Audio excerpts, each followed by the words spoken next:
the first day of camp. Here we are, the first set of table hoppers. And I'm scanning the room.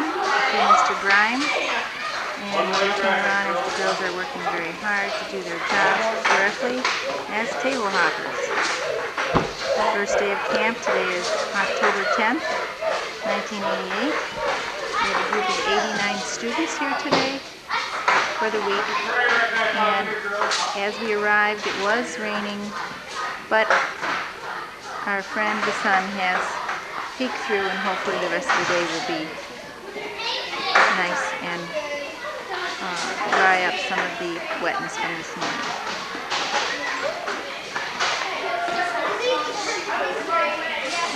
The children are starting to line up outside now to come in to eat, which we will probably begin entry at around noon.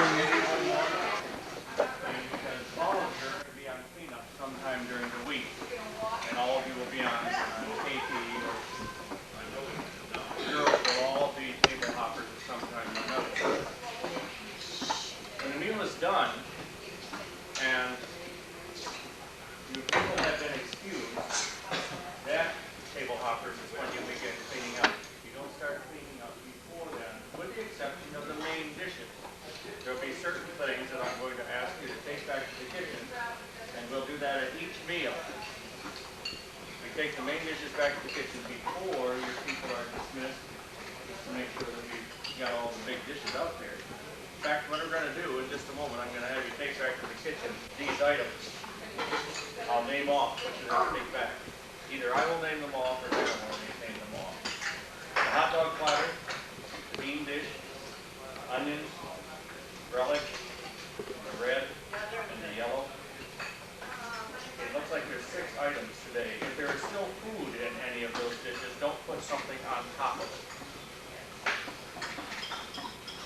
Now, regarding other cleanup, table hoppers, after your people have been dismissed, then I want you to collect the silverware, and you'll bring it over, and there will be enough buckets out here for whatever we need kind of silverware to put in there, and there's going to be a label as to what you put in there. For instance, it says right here, snooze. You put the spoons in here, and tonight there will be one for knives, one for forks. Make sure you separate the silverware, that's very important.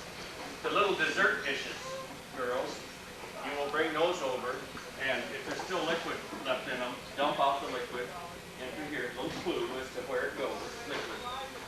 And dump it out into one of these 2 buckets and stack the dishes back up here. Tonight after supper, you'll take the big spoons and stack them up over here after they've been scraped clean.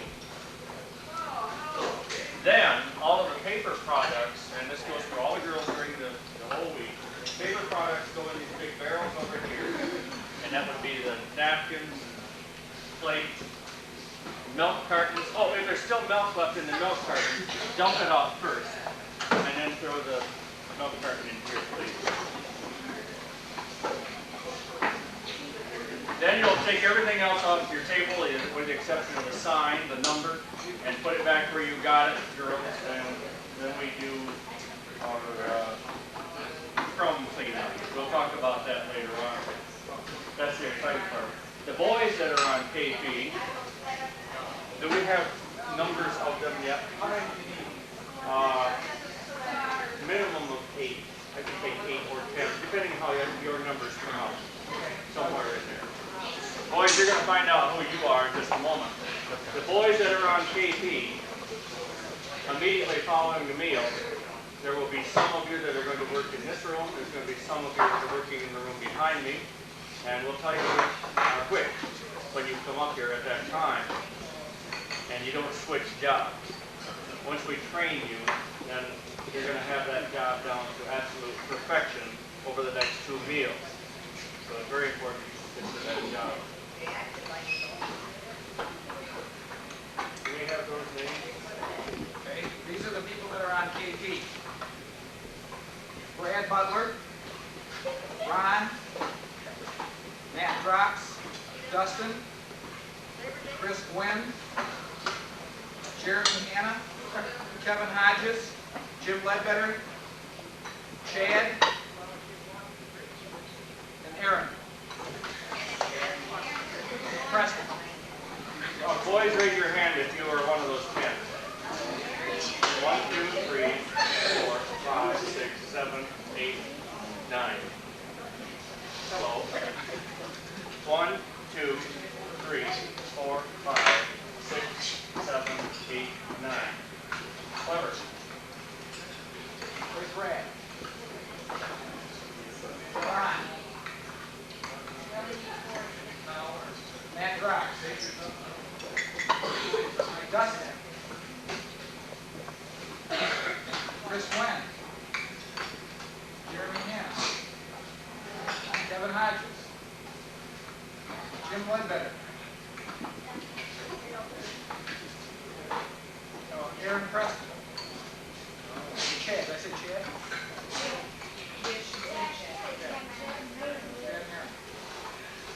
Where's he? Where's Stan? What's a tab? Does your arm go up? Oh. Alright.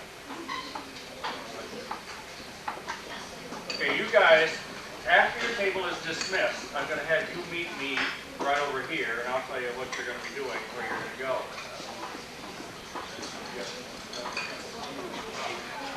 Okay, I want to remind you, leave your straws in here. Don't take them outside with you.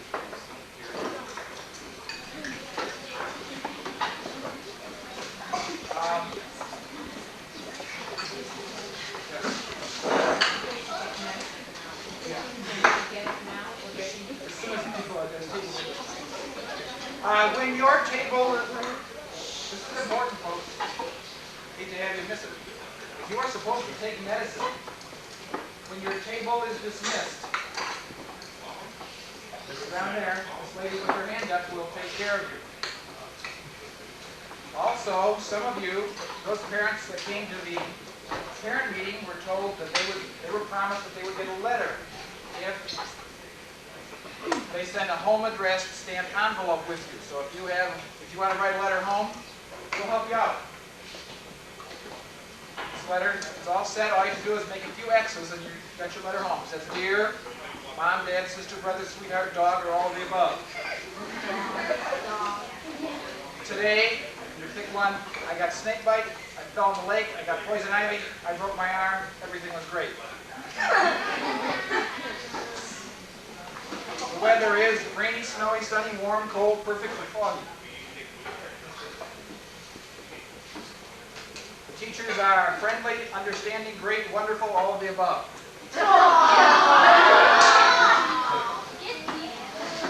I miss you, wish you were here, wish I was there, would like to stay another week. Okay?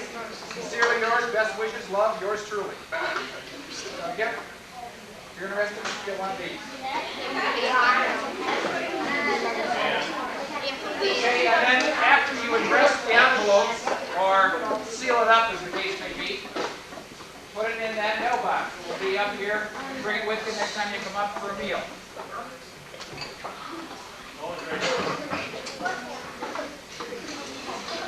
Okay, this afternoon, after your afternoon class, at 4 o'clock, from 4 until a little after 5, is a recreation period.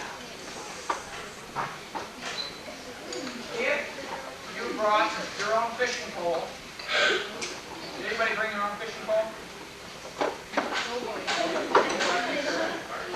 Okay, the rest of the things to sign up for are archery, football, relay, or inside games.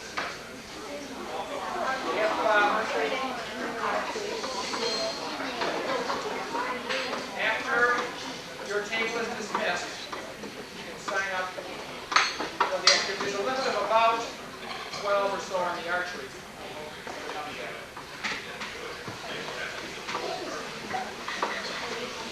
This afternoon classes.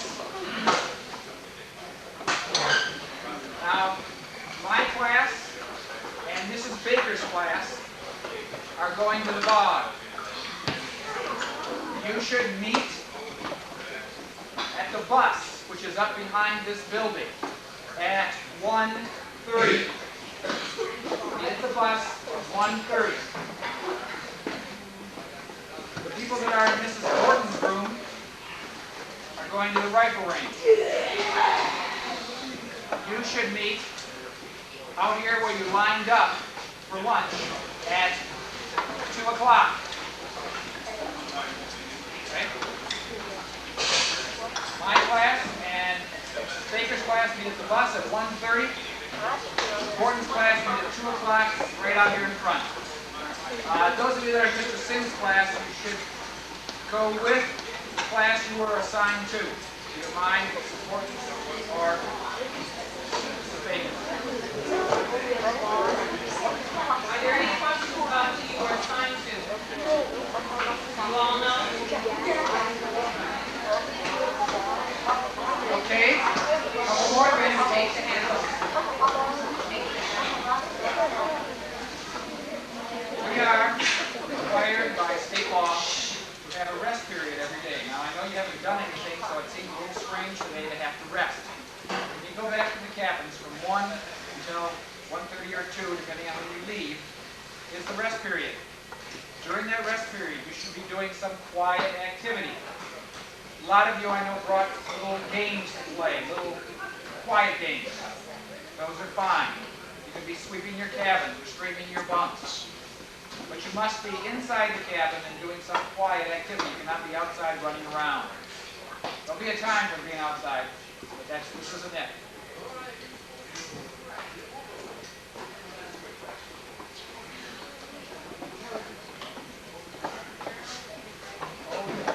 Another thing you have to pick up that you are to bring to each class this week, each of the 7 classes that you have this week, and that is the journal. We worked on those last Friday back at school and put them together and flipped them and decorated the covers. You want to take them with you to your classes. And you...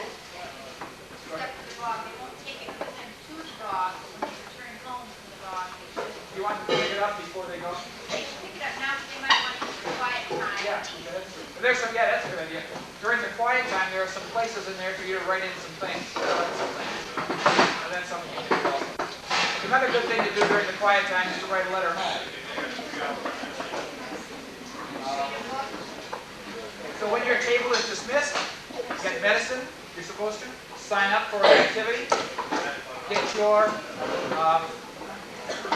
journal. Journals are divided in classrooms, so we'll put some, you guys have Lewis, Terry, Owen, Gordon, class.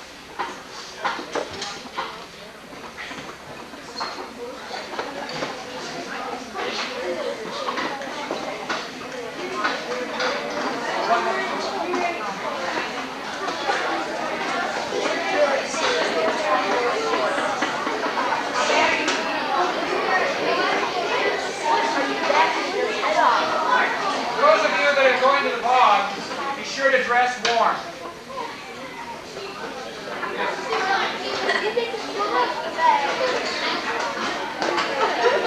All right? See if your table is ready.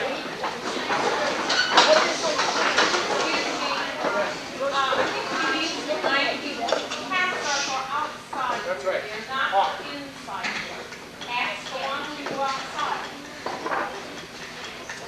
Okay, also, when you pick up your journal, you'll have to get a pencil if you don't have one that you brought with you. Please hang on to your pencils. You do not have more than one per person. Mr. Clark, we have a question over here. Yes. Can't hear you.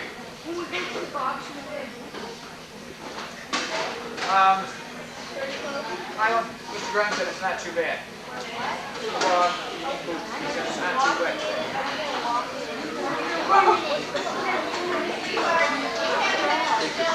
I can get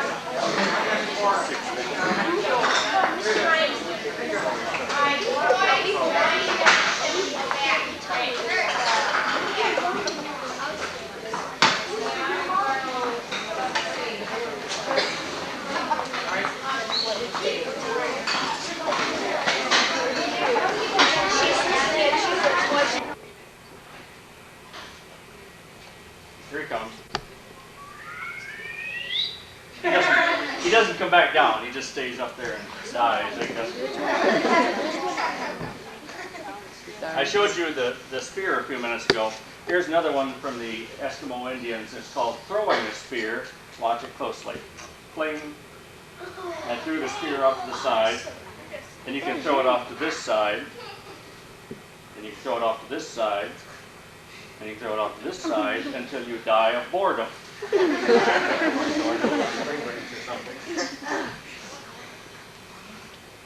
Here's one from Siberia. Where is Siberia? In the northern part of Asia. It's called the Siberian house. The Siberian house is not a very exciting figure. It looks like this. But it is part of a story. And something happens to the house. I don't know the whole story. It's probably a good thing because it's probably very long. All I know is the very last line of this old Russian fairy tale. And it says this. And the polar bear roared at the house. Roar! And the house collapsed and the little boys ran away. Can you do that again for us? Well, I don't know. Let's try it again. There's our little Siberian house. Would you roar for me? That's pretty good. No wimpy roar there. That's a good one. And it collapsed, and the little guys ran away.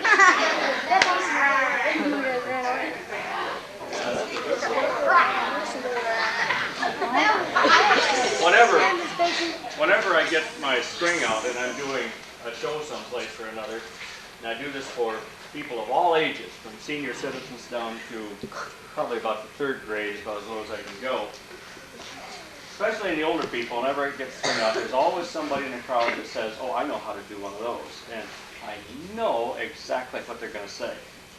I know when I say, what can you do, that they're going to answer, well, I can do one called Jacob's Ladder, which is probably the most common one, most popular one in the whole world.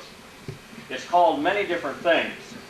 When we get there, I'll show you what it is.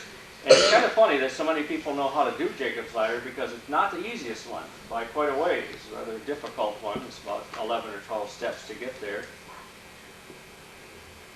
Halfway through is cat's whiskers.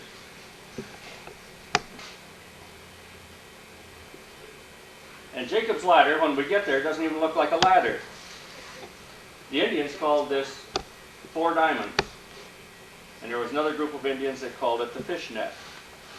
And that makes perhaps a little bit more sense than Jacob's Ladder.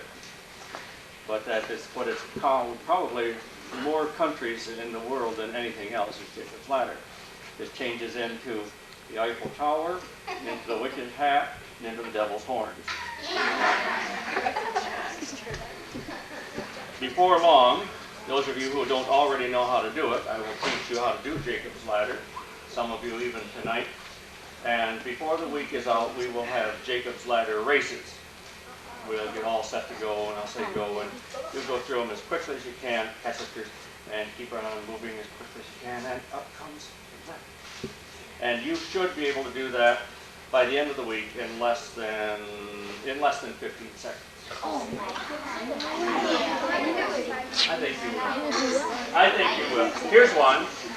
It's in the animal kingdom. So it's called the rabbit. Wabbit. Pesky wabbit. Come back here. The rabbit.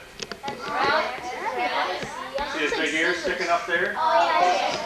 Scissors! Do it again. Let's see if he comes out the same way this time. No two rabbits look alike, they tell me. I don't know, maybe they do.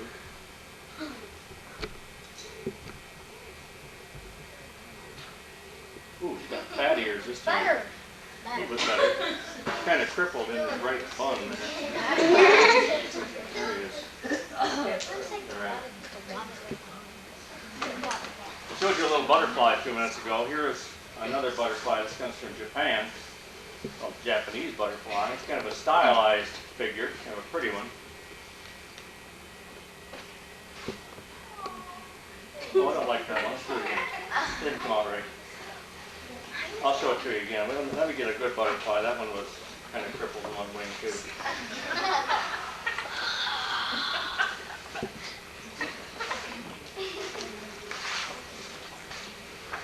Well, it's in there. Okay, there's the Japanese butterfly. Pretty good.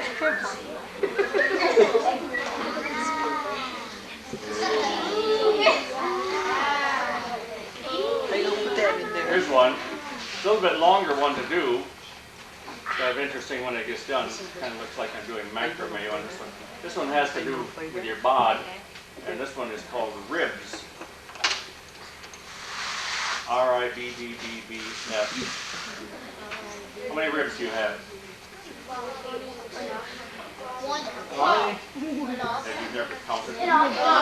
Who has more, girls or boys? Boys.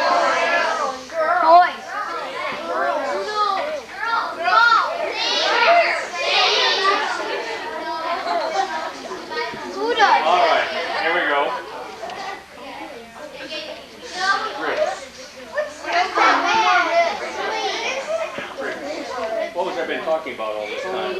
Ribs.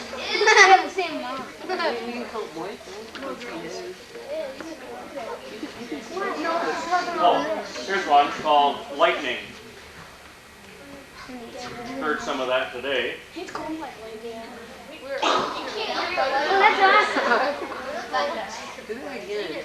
Let's see, let's try it again. Another Indian one. I think it's a Navajo. Navajo. Whoops.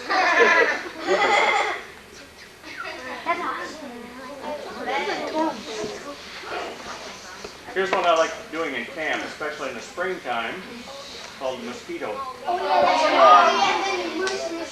The mosquito looks like this. Got these little filmy wings up here on top, and there's this little tiny bod in the middle, and his long gangly legs hanging down on both sides.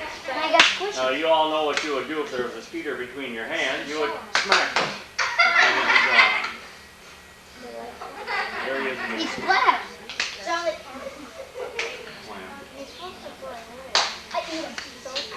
Oh, listen, you all said you had good imaginations, and up until now I have told you what everything is. I'm going to do one and see if you're really sharp and if you can figure out what this one is. It's the fastest one I know how to do. I can do this in one move. Are you ready?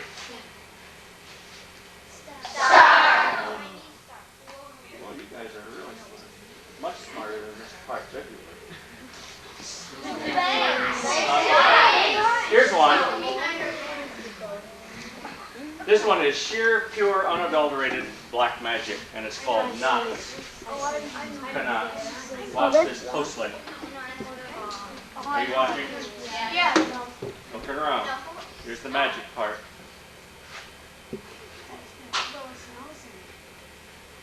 Oh, cool.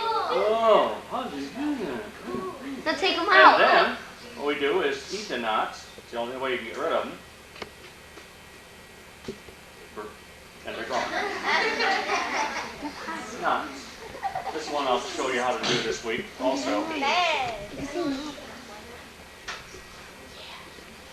Do you use it? Little tiny one. Wait a minute, let me do this one first. Here's one called the yam seed. It's a dumb name for a figure. The story that goes with it is even dumber.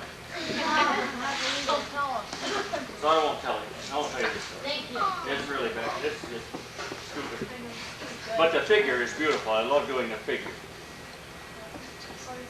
Watch those. The yam. What are yams? Hams. What? Sweet potatoes. Okay, around here we call them sweet potatoes. Okay. Yam. Have a pretty little thing. Neat, huh? Comes right through your fingers. It's supposed to. Here's a little tiny one. Do this on just 2 fingers. Bitty one. Watch closely. It's called the waking eye.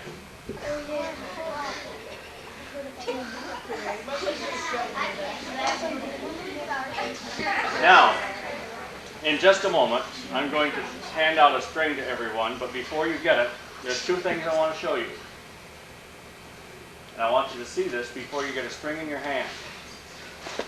Otherwise, we'll have a lot of confusion with this number of people. I usually don't do this show with this many people, but I think that if you could get star that fast, you must be pretty bright, so I'll show you how to do a couple of things and we'll try it all together. Some of the things that I did, like that little cup and saucer and so on, started with a double string. A lot of people have a tough time doubling a string. It is quite simple. Probably the easiest way to do it, if you have never done it before, is hang it over your head, wrap it around once, and then grab both palm strings and pull it out, and you have a double string. Just wrap it around your hand once, pull both front strings, and the string is double. That's one of the things I'm going to ask you to do right off the bat, is show me a double string. The other thing is, most of these figures that I showed you started with what we call opening A. It is an opening position. We get into opening A, then I have you teach you how to do something from opening A. Let me teach you opening A. Both, oh by the way, these strings that you're using are special because there are no knots in them. And that's why we use these special strings, why they cost a bit.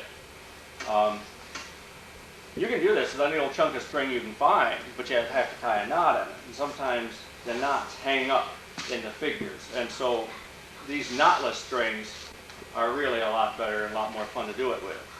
It's no secret as to how these are made. It's done with a little heat seal somewhere. Here it is. There's a little heat seal in here that puts it together. These are strong. If you use them for what they're supposed to be used for, these will last you the rest of your life. Now, there aren't very many products that you're going to get in your life where somebody will say it'll last you the rest of your life.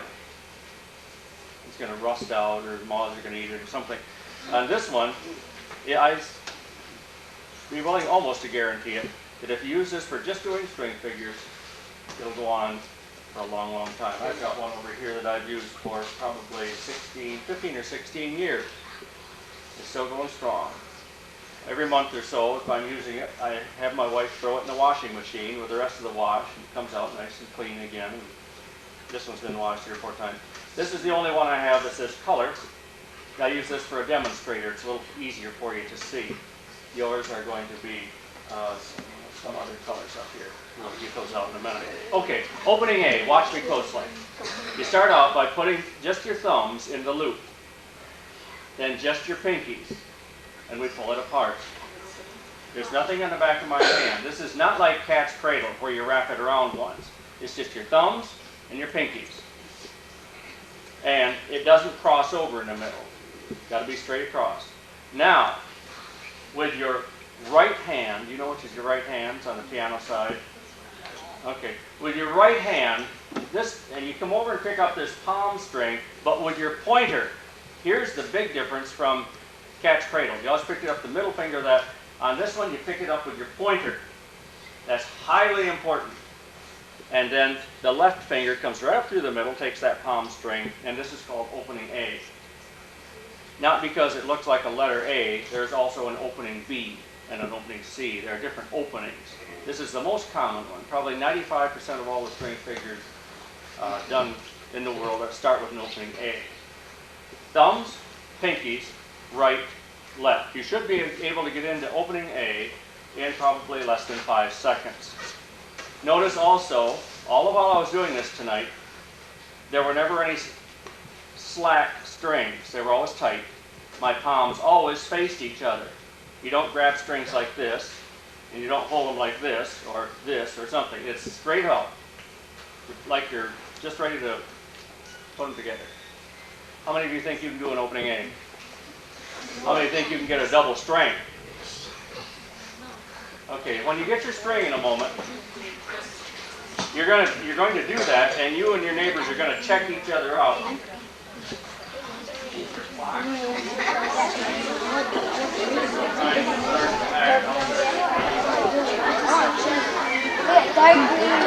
Oh, hey, there are. Mine press 2. Or Okay. hold the palm. when you get to this point, watch me closely.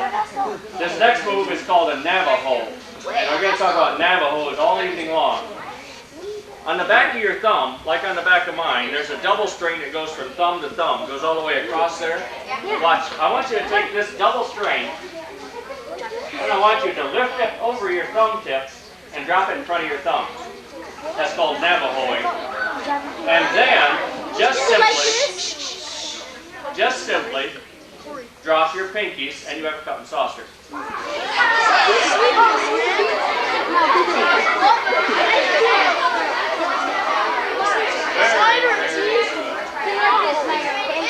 Now, do this. Give me a little baby opening A again. Baby Go opening back to A. opening A. Yeah, just right here. One Double string. Here we go. Okay, Hey, guys in the back row. Shane, turn Oh, around. I see what you did.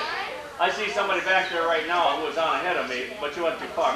And wait a minute. Remember, get opening A, just your thumbs and just your pinkies. Some of you have something going around the back of your hand, and I don't know how you do that. Okay, little baby opening A. Now remember, your thumbs go over one, and on each side of that X, you grab that right in here with your thumbs. You go over one and get one with your thumbs.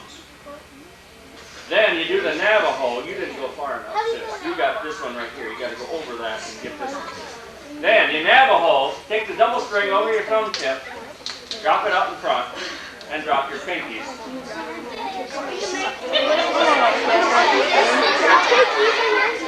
Yeah, that one over. Push that over. There you go. How many of you can do that by yourself? Okay, get into it. Get into the cup and saucer and show it to me. Okay, wall right there. Now hold it. Okay, girls in the back, there. Look.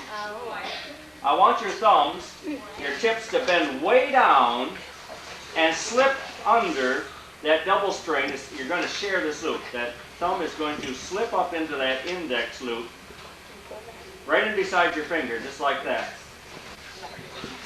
Now, we have another Navajo situation. Take the double string, put it over your thumb tip, and we have a butterfly. What did you say?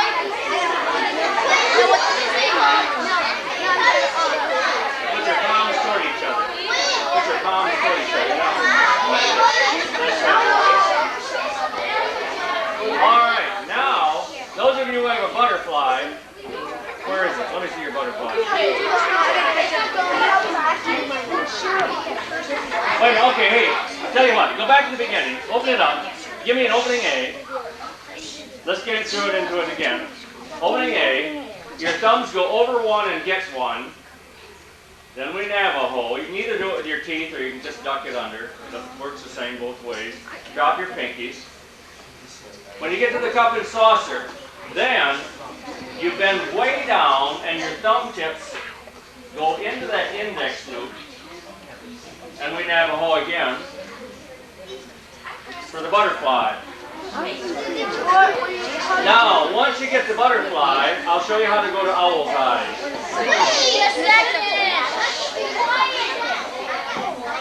Here we go. Watch closely on this one. There's the tough one. Hey, you guys. That's so noisy. All right, that light is the one that tells you that it's running. Okay. You see the numbers turning.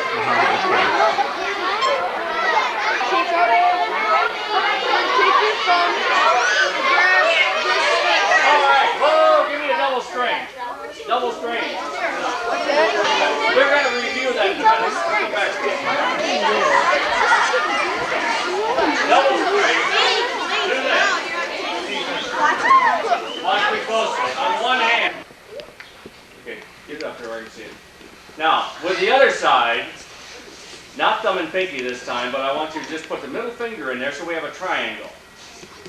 Middle finger only. Okay, got it? Here, follow me through. Over here, where you just picked it up with your middle finger only, I want you to, over the top of the strings, touch your thumb and pinky together. Just touch your thumb and pinky. Those little tips right there. Now, your thumb and pinky, don't get ahead of me, are going to do something to this palm string. Ah, no, don't go over yet. I said don't get ahead of me. Watch. Thumb and pinky are going to come over here. Let's see it.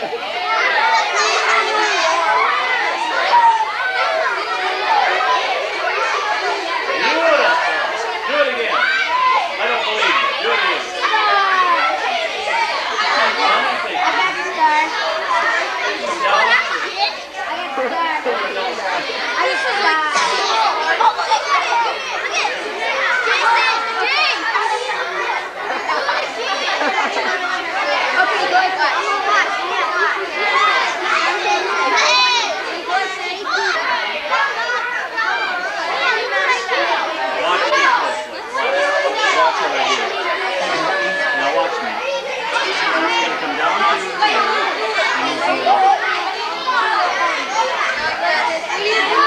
Don't get back to his hand. Don't get back to his finger. Kind of reach in out here in front of your hand. That's it. Open it up. Now put your hands together. Facing each other. There. Hey, I have seen a whole bunch of you that had stars and you didn't know it. Here's what you did. You came over here and you did this and said, that's not a star. You have to put your palms back together. I forgot.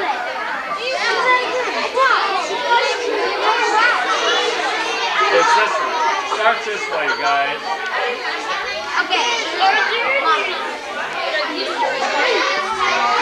Right hand. See those two that are coming off this sigh of relief? Watch now closely. The double strain that goes all the way from thumb to thumb is going to lift over both thumb tips. One thumb comes out bare naked, the other one still has a string on it. Pull it tight.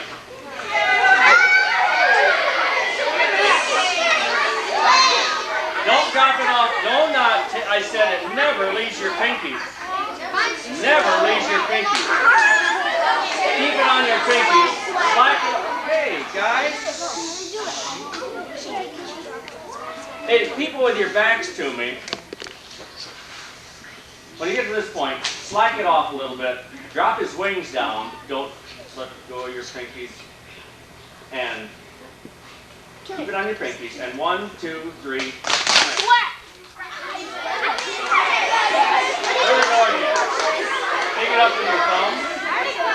Your right pointer comes across, gets both palms strings. No, I'm not going to wait. Here's your backs to me. Your left thumb comes over the top, gets both pinky strings.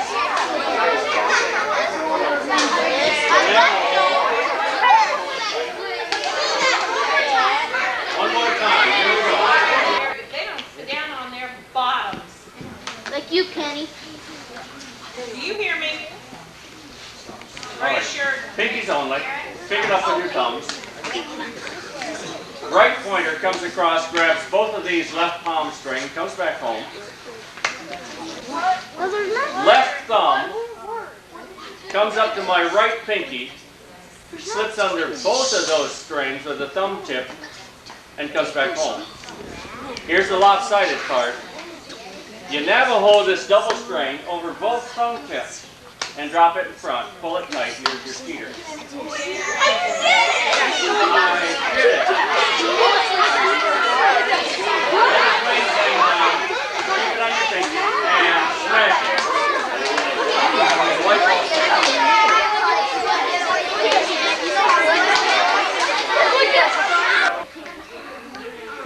Tiny's opening a double string.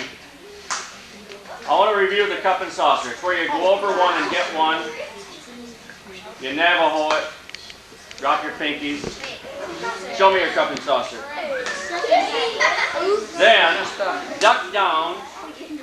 Go into that index loop with your thumb tips. You share that loop. And you Navajo again. Show me the butterfly.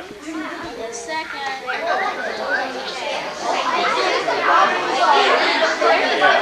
Now, we're going to go to owl's eyes. Your pointers come down, grab that belly string, and go back through the same hole and kind of turn it inside out. Push it away. Good.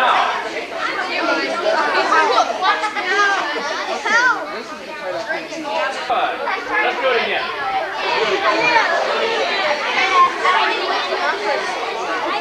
Opening it. All right. Let's open it. Step one. Step one. Drop your thumbs. Step two. Your thumbs pass under and pass all of the strings. Get the very last one on the tip of the thumb and come back under the string with just one string on your thumb. Then, thumbs over one and get one. Drop your pinkies. Just take your pinkies right out of there. Pinkies over one and get one. And drop your thumbs.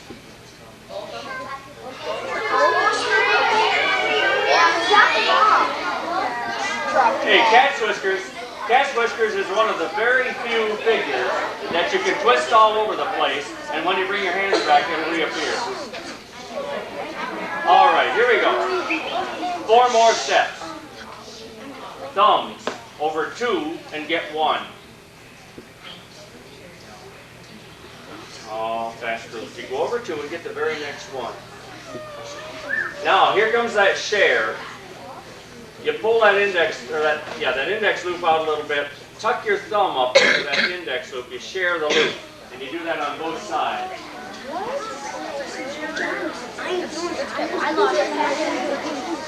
2 more steps. The next one is a Navajo. You Navajo your thumbs.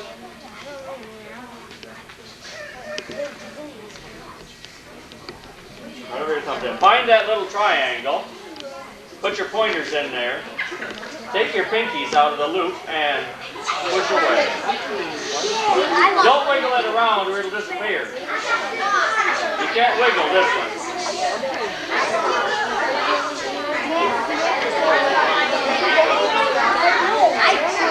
You don't have this top string.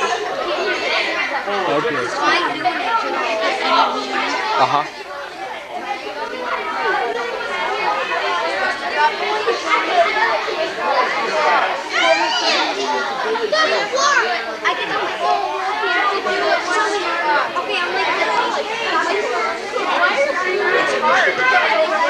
Oh, look at here. Clarabelle here.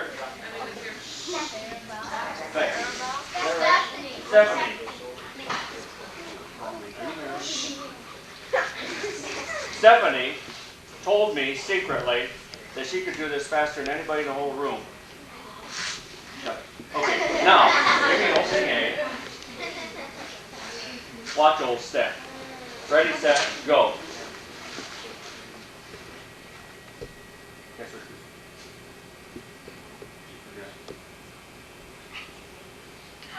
Jeez.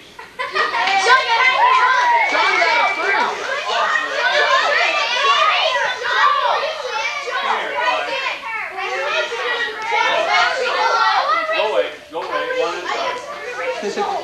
Ready? Wait, I gotta get him on film. Okay, Right on this side. we're going to record this. There you go. Stand up. Stand up.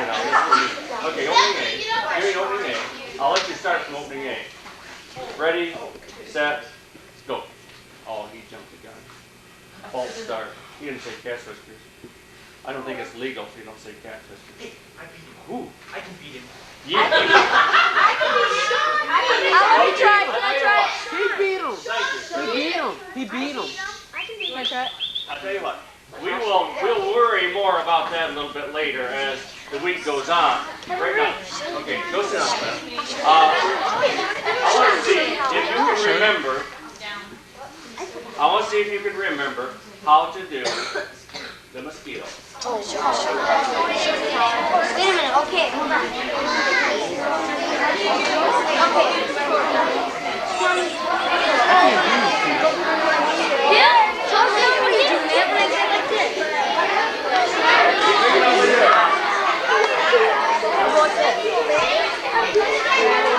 Thumb comes up and gets the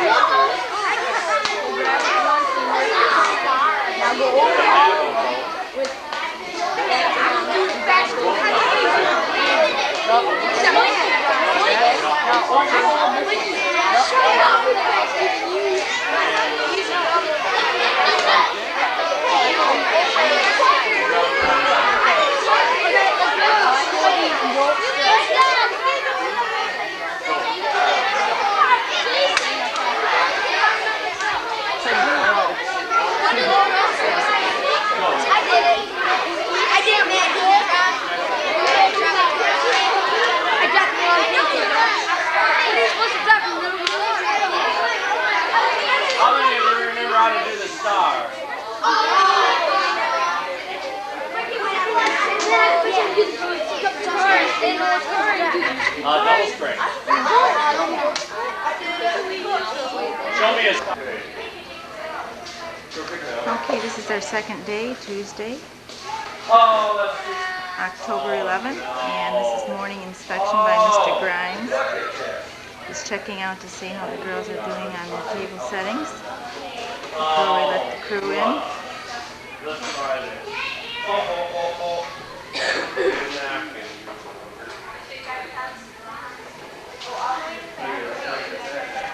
And your screws up. You have a missing plate over here. We got lots of missing plates over there. You have all your plates?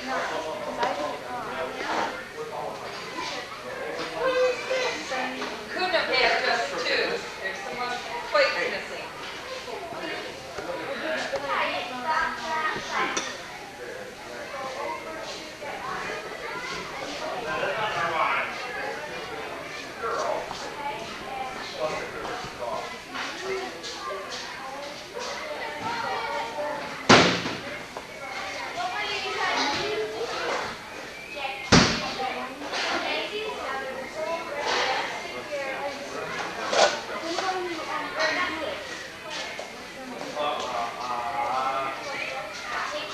Girls, when you finish doing one, I want you to show me and turn around and look into the camera for me.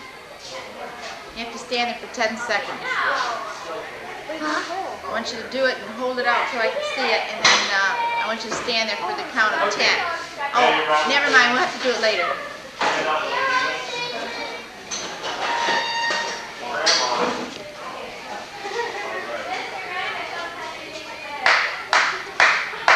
Very good. He can learn if you give him time. Well, Mr. Clark, do you have anything to say about last night, the first night with the boys? Not too bad. Not too bad. Did Mr. Baker leave at, That helped a lot. That really helped. what time did they stay till? Till about 11:15. They were here till about 11? That was helpful. And then they were pretty much out of it by then. I stayed up till about 11:30. I think we were pretty much definitely settled down by 11, but there were still a few stragglers. Not bad for the first night. Okay. And this morning, a few of them even wanted to stay in bed a while longer, so that's a good sign. Okay. You know, I made those sheets up, and I bet I forgot them. Sign it up there. We'll do it at noon. Be careful.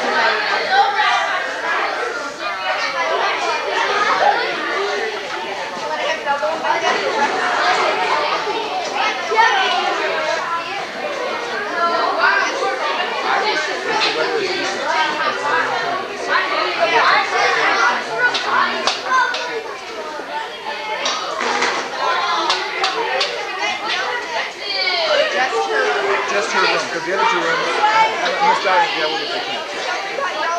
Okay, good idea.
into the kitchen area, they have to go into one door and come out the other door. Go in this door over here and come out here, starting to serve the crew. When they bring in today, it looks like Somebody else. And work your hand and pull those things and you get a little winking nod. Not so you can see it, show it out here so somebody else can see it. It works a lot better. No, you see it. That's beautiful. That's perfect. Oh, that's excellent. Excellent. That's beautiful. Continue to work your hand.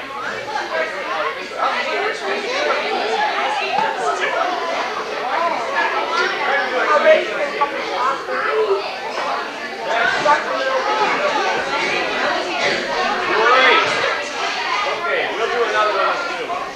Don't forget how to do that. I'll bet you, if you listen very closely, if you listen very, very quietly, you will hear an announcement.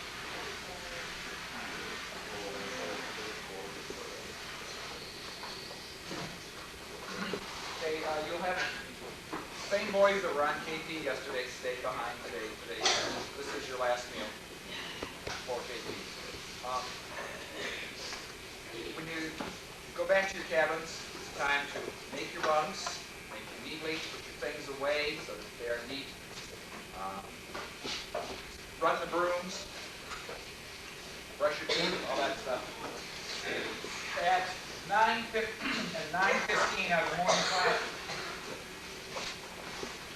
rooms 2 and 3, mine and Mrs. Gordon, are going to the cemetery. You should meet up here at the bus at 9:15. Mrs. Baker's room will be going to the rifle range. You should meet out here, out in front of this building, right out where you line up for your meals at 9:15.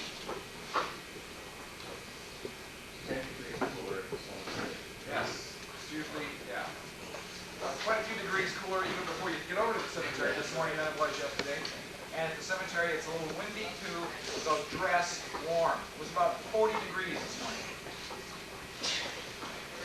Be sure you are warmly dressed. For both places, really, but especially at the cemetery. Good gloves would be a great idea.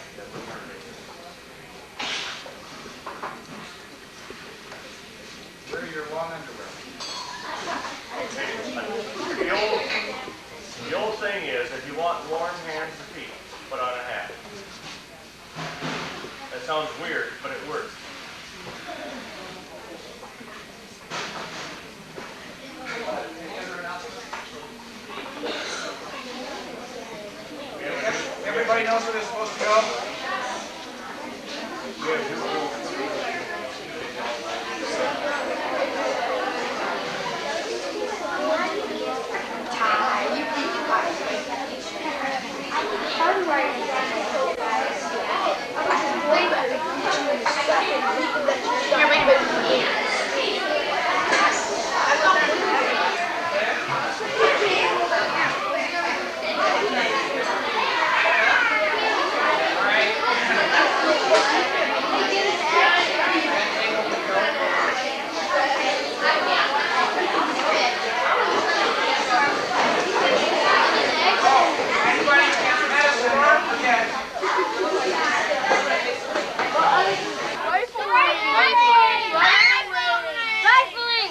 You're going to the rifle range? Yeah. Okay, this is my class.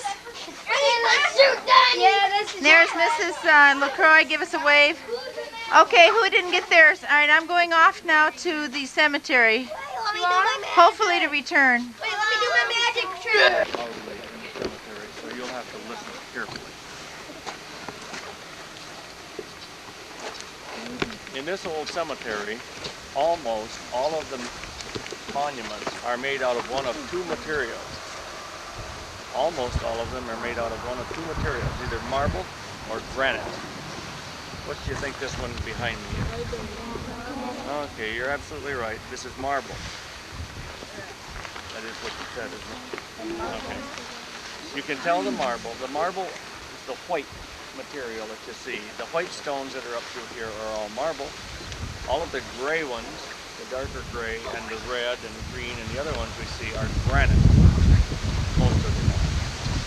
Marble and granite, two big ones. In the early cemeteries, most of the stones were made out of marble. Two reasons. It was very plentiful, making it rather cheap.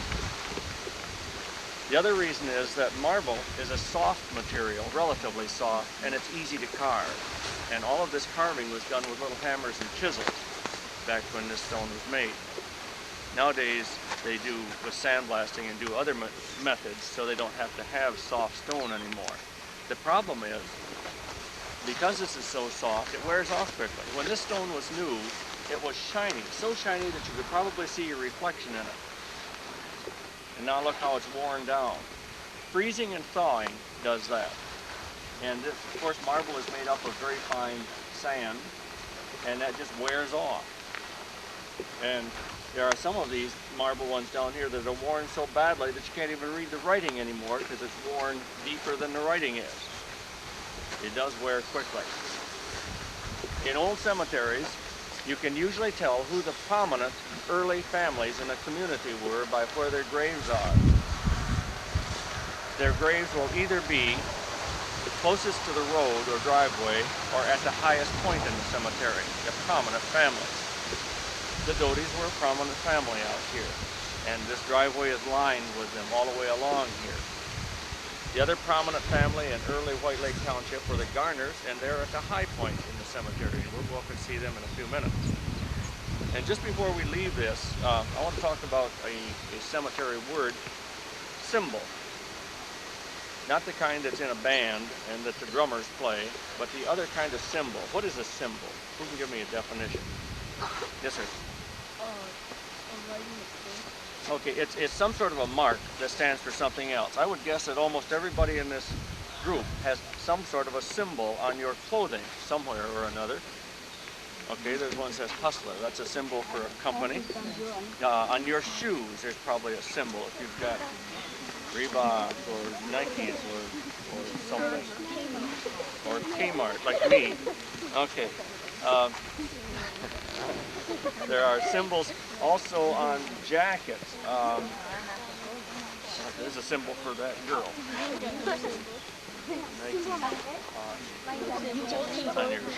On your tag. All right.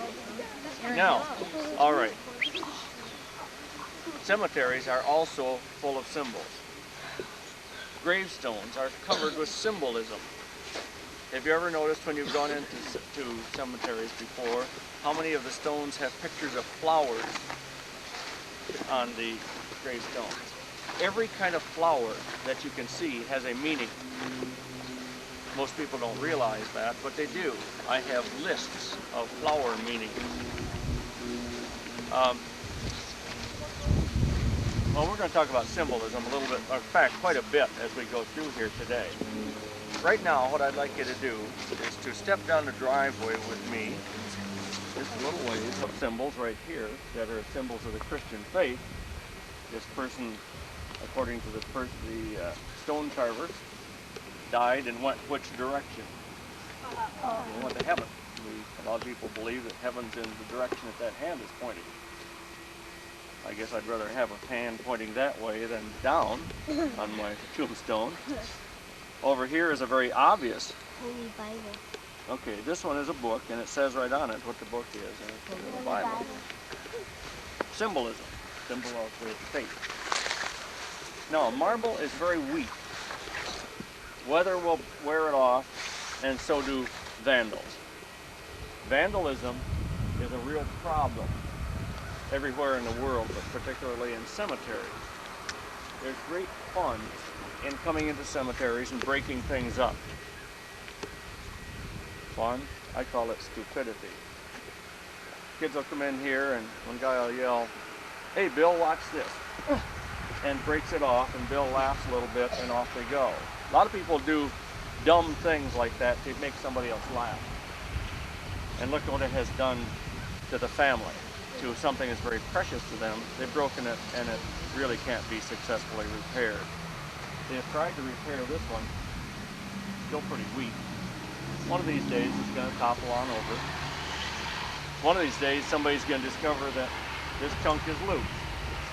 Hey Bill, you'll throw it off in the weeds and Bill will laugh a little bit and that'll be the end of that. That'll be gone. Hey, all of us do dumb things every once in a while to get a laugh out of somebody. Make sure that your dumb thing is not destructive to somebody else. This is really disgusting. About 4 rows behind me, we see a whole bunch of marble slabs with pictures of weeping willow trees on it. You can see several of them down through here.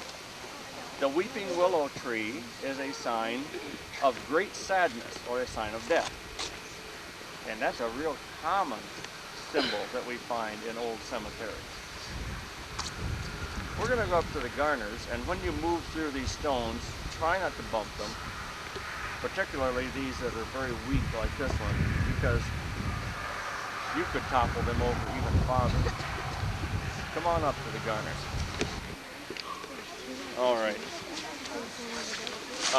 People that aren't in yet, come on in. Let's see, would you say that this monument is marble or granite?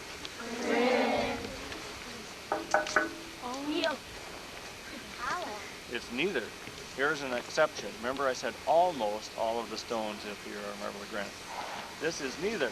This is a kind of metal called bronze.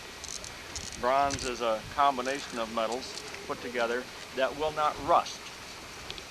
And bronze, when it oxidizes, just turns this bluish gray and then just stays like that. It doesn't go any farther. Notice how crisp and clean and new this looks. Now this is a good 100 years old. The symbolism on here is absolutely fascinating. It's just covered with symbolism. Starting at the very top, up here a little farther, you discover it's not a sword, it's an anchor. An anchor is a Christian symbol. In the New Testament of the Bible, in the book of Corinthians, there's a sentence that says there are 3 great things in life, faith and hope and love. Each of these 3 things is shown up by a symbol. The symbol for faith is a cross, the symbol for love is a heart, and the symbol for hope is an anchor. And here is an angel standing up here holding on to hope for the Garner family. A little ways down beneath the feet of the angel, we see some cloth draped around here. That's another symbol of death. They used to call it hanging crape. At funerals, they used to hang black cloth around the funeral room or your living room if you had the funeral in your living room, as they used to do. They'd hang up black cloth, and it was a kind of cloth called crape, and hanging crape was a symbol of death. Down beneath that, we see a shock of grain. You see wheat in there. Wheat is a sign of prosperity. It's a symbol of prosperity or wealth, if you will.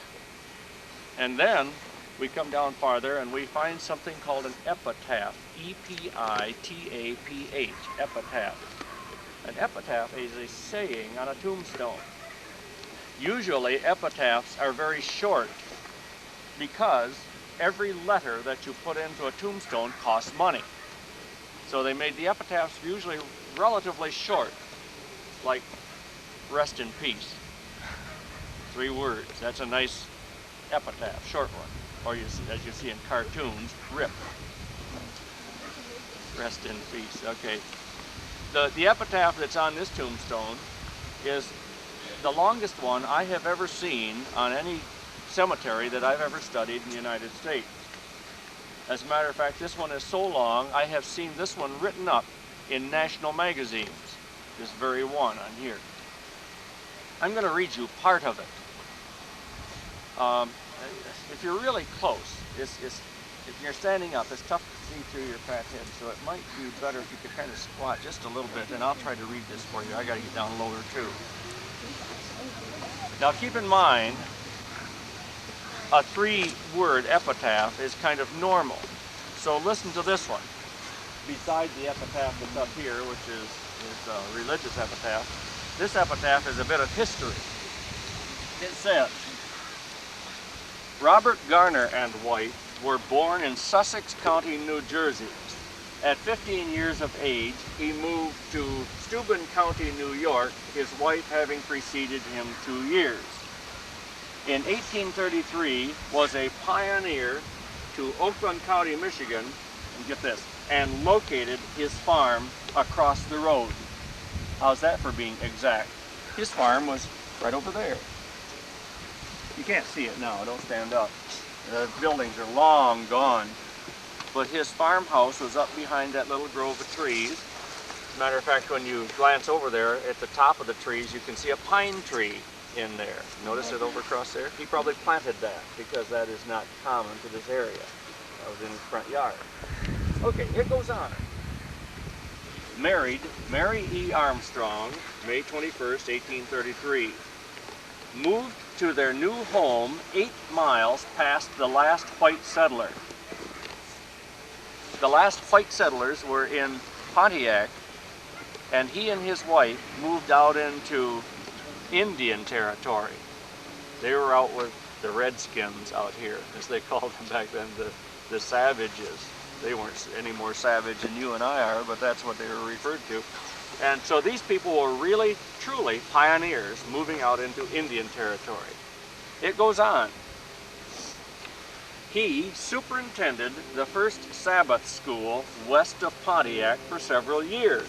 Down the road here a little ways is a little Methodist church, and they say that he was the Sunday school superintendent down there.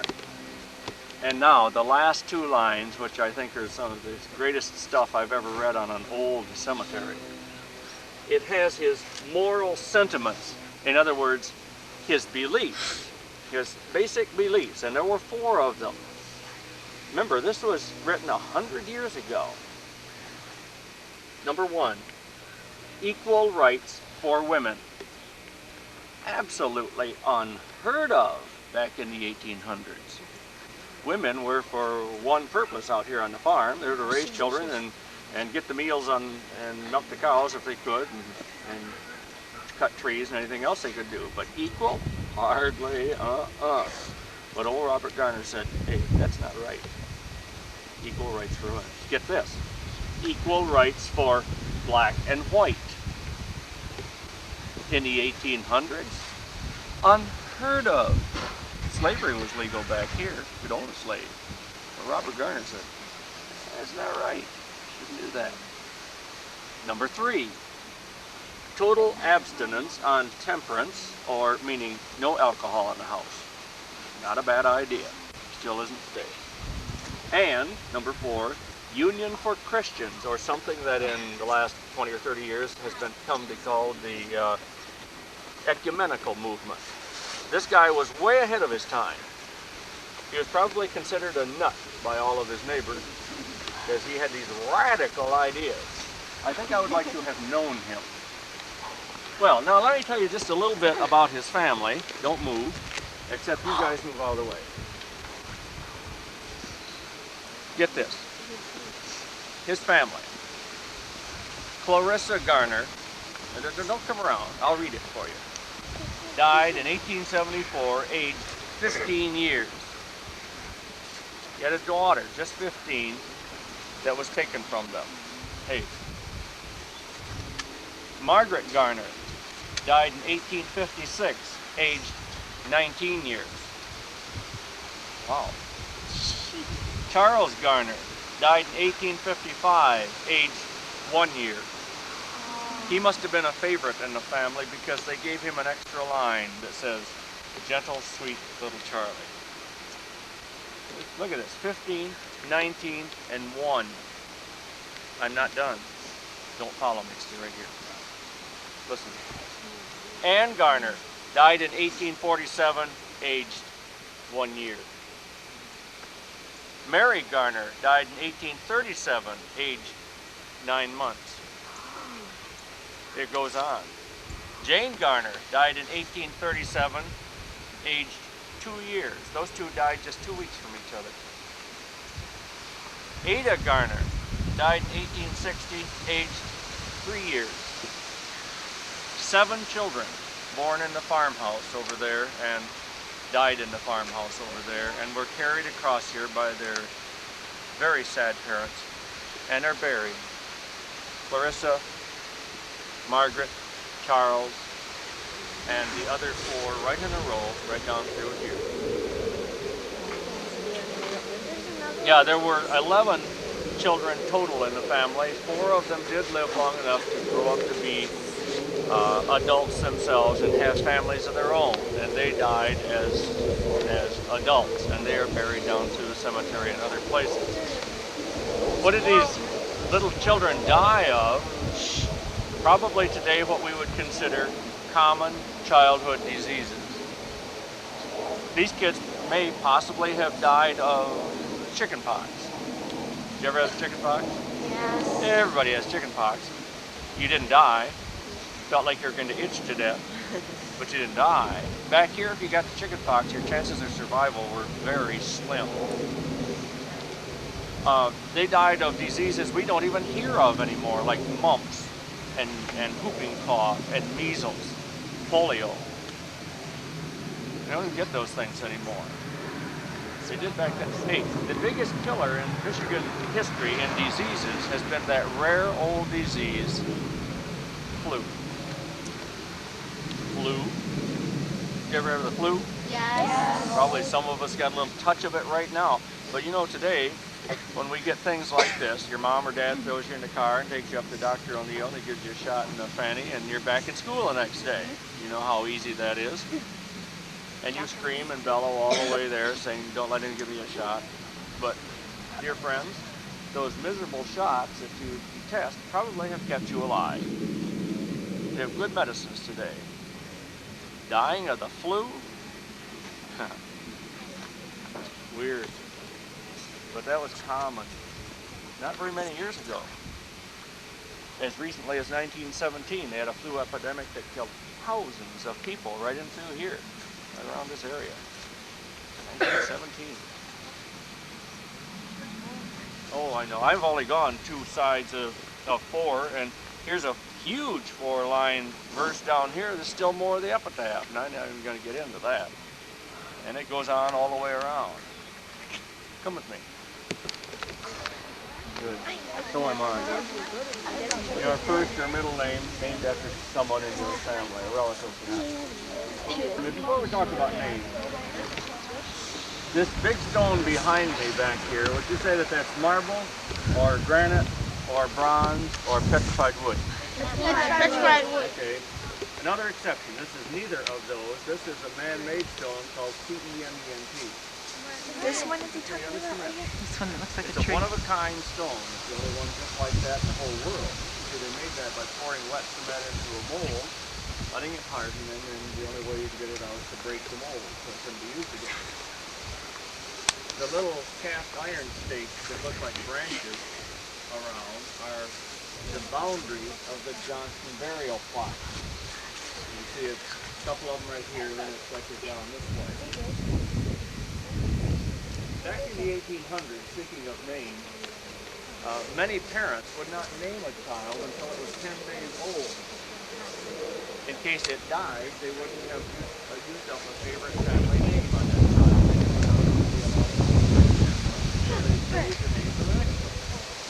There are many children buried in this cemetery with no name. That sounds crude by today's standards. Matter of fact, I don't think it's legal anymore.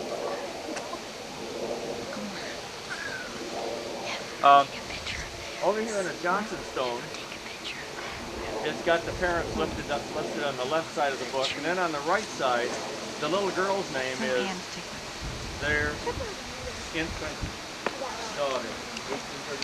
She has no name. And down where she's actually buried, down on the end, under that little stump, on the top of it, where all the rest of these have names, that one says baby. No name. Some of us are named after members of our family. Some people occasionally are named after national heroes. We don't have many of those anymore. But here was a case where a little boy was born in 1867, which is 2 years after a very favorite president was assassinated. Who would that have been? And look at his first name. Lincoln C. Johnson. 1867 to 1920. Little death symbol that is so obscure that almost everybody misses it. You'd never see it. This little tiny stone that's down here, little eddy, it says, has a picture in it of a flower. What kind of flower would you say that is? A rose. You can see a full blossom on there, and then on the right side, if you look very closely, you see a rosebud with a broken stem. Rosebud standing for a child. The broken stem means he has died. Right there it is. I'll get the picture and everybody's like, can we go with me? Oh, I don't care. I only just thought it would be a good picture to take because you can have the kids around it too. Doesn't matter. Was put into this cemetery in 1886, 102 years ago. Look at that shine. Granite, extremely hard, shines up, will keep it polished for decades. This will be as shiny as this years from now. It won't be bad, probably, unless we have nuclear war or something. That's probably still going to be shiny 50, 75 years from now. Granite is a great material. Here's more of the Doties. The very first name that we saw when we came into the cemetery in the old section. The family is still going on. On the way back to camp, I will point out a mailbox down the road a little ways that has this name on it. It's still living here. Josephine was born in what year? Earl was born in what year? And they both died in what year? Both of these people are still alive. And here's their tombstone. What? All right. A lot of people have their own tombstone made and put on the lot that they have bought to be buried in. But most people don't choose to predict what year they're going to die, so they leave that blank. And after they die, then the family can come and have that carved in. That's quite common. My father is that way. He and I go visit his tombstone every once in a while. Oh, little interesting thing. Little tiny epitaph is in the form of a picture. There's a book with looks like Aladdin's lamp on it. It's called The Lamp of Learning. Guess what she was? She was a teacher. And so was her daughter over here. Over here a little ways, we see the big oval black stone. It says page. Look at the picture on that one. How clear it is. That's almost photographically perfect. That picture was put on that stone with sort of a laser technique. And it's as clear as a photograph. Most of these other pictures are kind of crude, but that one is almost perfect. The technique we're going to be seeing used more and more as the years go by. Notice just to the right of it, the two little lambs, babies. The symbol of death of a baby often is a lamb, or a little angel, or a dove. These little ones like this that we see signify that this person was a veteran. If you're a veteran United States service, you can get one of these plates to put on your tombstone. The government will get it for you. And it will have your name and something regarding the war that you served in, your birth date, and your death date, and the symbol of your faith up here at the top.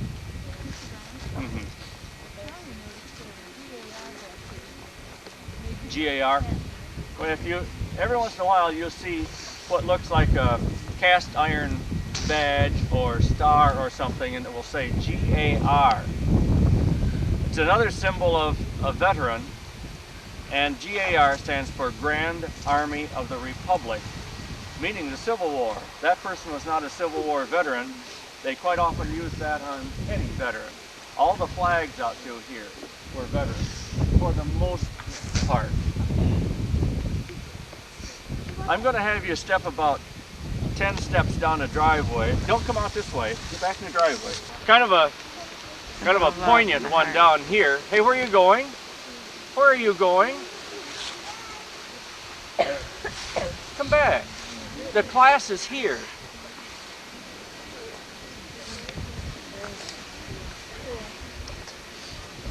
Here's little Christy Lynn Curtis out here. It's a little tiny stone with a lamb on it. Notice her birth date. May what? In what year? 1970. Look at her death date. 1980. Year. What date? Same date. She died on her first birthday. That'd be tough to take. Montrule over here has an interesting picture on the top of his. Fire engine. If you could see beneath those flowers, right in front of his name, it says Captain. He was the captain of the White Lake Fire Department. I was showing this just last week. I was standing right here and talking about the picture and so on. The little boy that was standing right here raised his hand. I said, yeah, and he says, that's my grandpa. So it confirmed that he was indeed the captain out here, and they say that that was his favorite fire truck. So he had a picture of it put on his tombstone. We're going to move another granite, which is rare in itself, and then it has that gorgeous picture on it of not just any old train. First of all, what kind of engine is it? Steam engine. And it's not just any steam engine, it's number 6323, a specific one. The number is on the coal tender out behind it. That's as dramatic a stone I think I've ever seen. One of my favorites. Yes, ma'am.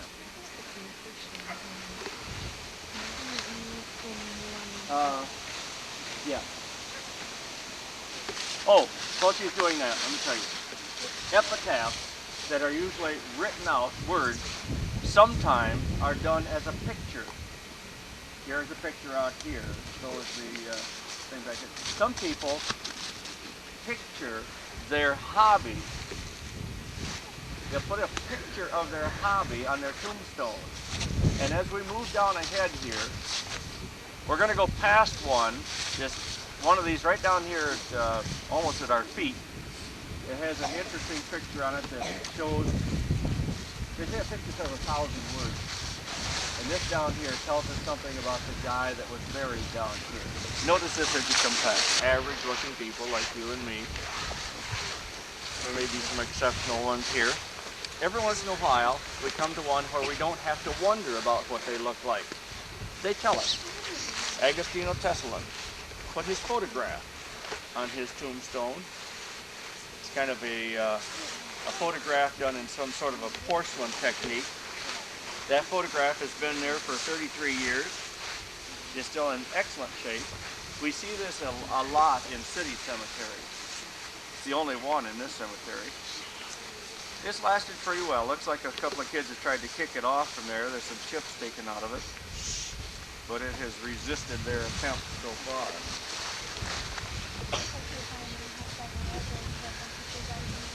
Yeah, this is not uncommon, and it's becoming somewhat more common. Now, the latest thing in cemeteries is, of course, in California. Where else do they do new and odd things? But California, they have tombstones where you can hear the person's voice. What they have done, the tombstone is made with sort of a hollowed out cavity inside, and they take those little tiny cassette recorders and put them in there with a little speaker into the front, and then they wire up to the top of the stone, and they have solar collectors there, so that's the electrical source. You can walk up to this stone and push a button, and the person speaks to you through the tape. I mean, not from the dead. It's a tape they made while they were still living, I certainly hope. But you can hear the person's voice. Weird. I think that would spook me. I was going through the cemetery at night and bumped into that stone. Hi, how you doing? Yeah, a little weird. Probably one of these days. Probably one of these days, we will probably hear of little video screens where you can see the person. Well, again, when they were living. I wouldn't want it taken from the casket out. That'd be a little weird. Yeah. Now, I think that I would be happy to settle for a name and dates like this, maybe a little picture like that. That's enough for me. Well, when we go back to the middle age section, again, don't get ahead of me. Follow me. Because don't be off on the side or you can't see. Come on here. Around back. No, not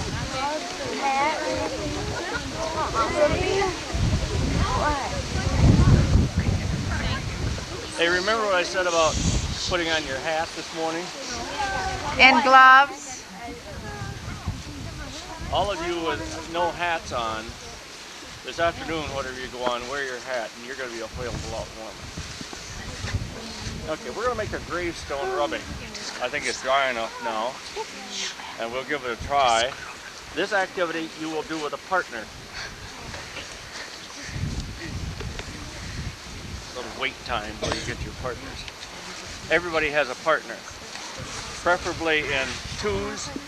We could do it in threes if you need, but nobody does it alone, please. All in partnership. All got your partner? We aren't going to choose it for you. You choose your own. Everybody have one. Now, class, there's a number of ways of doing a gravestone rubbing. I'm going to show you one of the ways.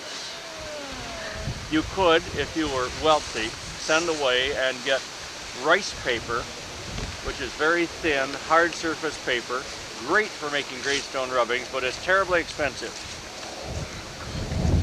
And because I'm a little cheap, I go down to the Xerox room and get a package of legal size Xerox paper, and it works quite well for me. You could, if you wanted to, send off to Boston to the Old Stone Gravestone Rubbing Company and get a pack of gravestone rubbing wax. I have a whole set of it, but I never use it because it's so expensive. I don't want to use it up, so it just sits there. So what I do, I go down to the kindergarten room and get those big, fat, can't roll crayons. Remember those ugly things you used to have to use? Boy, I hated those. You'd put these in your pudgy little hand and your teacher would say, draw a picture, and you'd do something like this. You'd say, well, that's awful. You say, well, look what you gave me to use. You'd hardly wait till you got in first grade and get those skin little thin crayons like big people use. Now I'm back to the big fat kindergarten crayons again. Mainly because they got great color, they're easy to get a hold of, and they're cheap.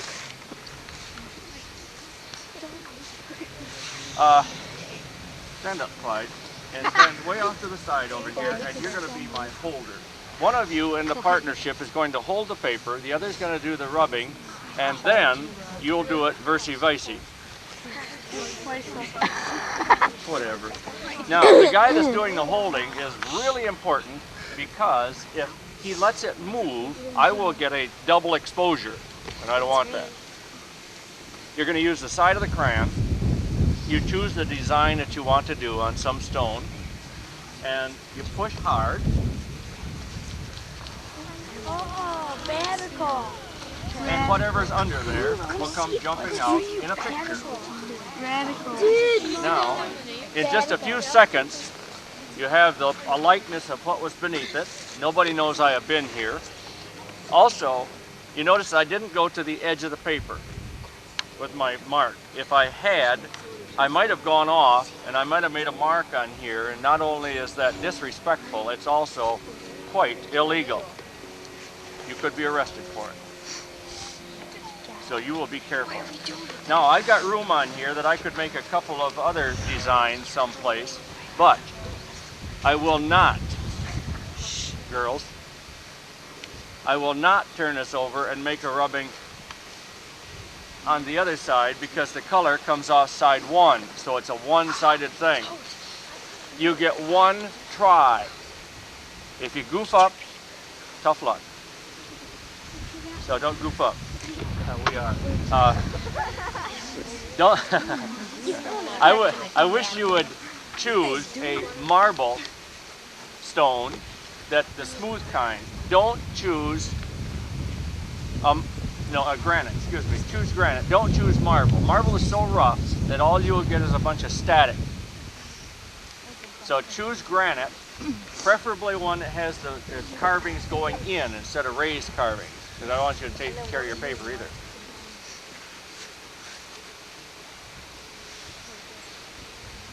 There are some limits to where you can go. Listen very closely to this. Do not cross the driveway.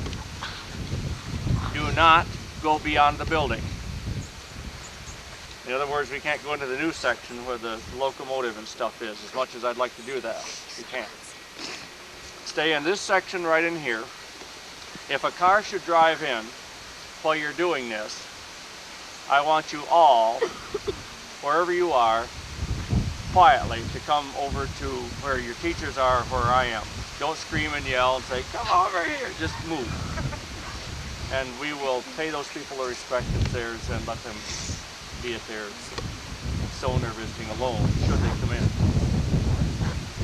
In a few minutes, while you're doing this, I'm going to back the bus up into here, and when you're done, you can come back and to get on the bus, bring your paper with you. Very important. The only way you can get on the bus is to give me a crayon ticket. No ticky, no ridey. And you're going to put that in here when you get on the bus. So you've got to have a ticket or you can't get on the bus. Get out of there. Now, here's how we're going to do it. You and your partner are each going to get into a different line. There's going to be a crayon line and a paper line. Well, don't get into the line yet, because you don't even know where they are. The person who's in the crayon line will not get into the paper line, and the other way around, because your partner's already there. The crayon person will get 2 crayons. Is it straight? You gotta push harder. Push hard, Alan. Put down. Real push, you gotta push real hard. Is it coming through? Is that one that's raised in or raised out?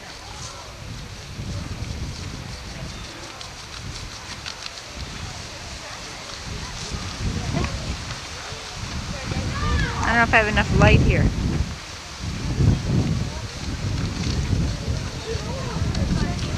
Oh, that's stupid. That one's not turning out? Well, you moved it now. Rest in peace. It's starting to come out. Just have to push a little harder. That's the trick. There it goes. There it goes. Put the E on. Keep going. Do the E again. Get rest. Push. I think go on the other side a little bit and get those flowers. I know it. That's why you guys should have gloves on. Yeah, see how he's pushing hard? A little higher there. That's good. Ooh, that turned out neat. See? Now you hold it for Matt. Matt, let's find another one. Do the same one? No, do you want to do the same one or find another one? Hey, as an Alex. Okay. Not very good with this light in here, but we'll try it. Okay. Ooh, that turned out neat. But you both of them have the same flowers? Okay. Yeah, we're gonna get the same things but different colors. Oh, that's neat. Okay. Trade off. Real good. Thanks, girls. Yeah. Okay, what are you guys doing? Tell me. Rubbing what? Give me an explanation. Doing a gravestone rubbing. I like that. Find a new one.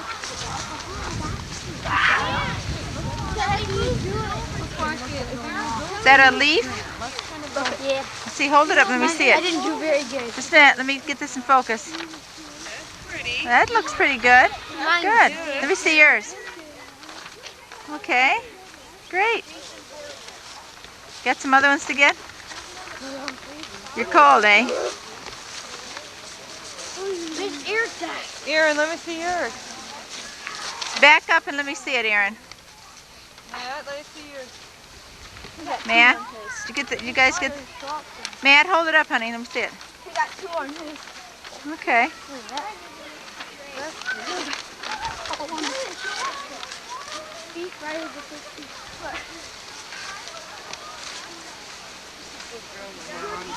Where? I used the phone last night. Dressing.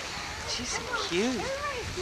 This is just before lunch on the second day, and we're back in our dorm writing in our journals. And after writing in the journals, we have a few girls that are working on their strings. Teresa, say your names. Teresa. Teresa? Drinker. Okay. Jessica Jewel. Heather. Christina. Laura still is a mosquito. You caught it. Lucio. And what are you girls doing? Playing with string. Can you give me some demonstrations? I wanna do the mosquito. I see me walking up. Jamie, I'll do mosquito. Please get your hands out. There's a teacup and saucer. Okay. And a butterfly. I'll do a butterfly. Here's Jacob's ladder. Hello. Here's a mosquito. And what is your name? Crystal Pettigrew. Okay. Here's a mosquito. I want to. Uh-oh, my battery's running low. I want to do some. And I'll do. My camera don't take eyes. What kind of eyes? Either the owl's eyes or raccoon's eyes or something. Okay. Bats. Wait, I want bat's eyes. Or Okay. I'm almost out of battery, so we gotta... This is the witch's hat. Oh. And Halloween's coming up pretty soon. Okay. Okay, I'm just gonna walk along here looking at a few other people that haven't... That's Wrinkle. Hi, Wrinkle. Jessica. And I have Autumn. Beth, What's in here? give us a little hi. I gotta go soon because I'm gonna be a table hopper. Oh, okay. The table hoppers will be leaving probably in about 10 minutes. Okay. We're staying. And here's our Ann. Hi. I said in about 10 minutes. We're staying. No. I missed the mom. Do we have anybody practicing for the talent show? It isn't good in here. My battery's almost out. Like Crystal Gaddis. Okay, girls, you have to stand up over in the light better because I don't think the lighting is very good. And show me what you're doing there, Autumn.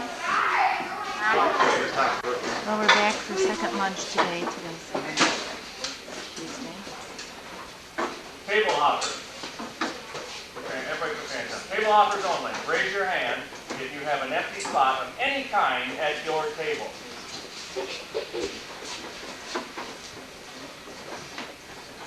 Table 7.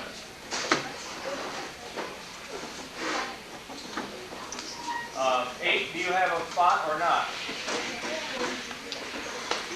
Okay. Table 8.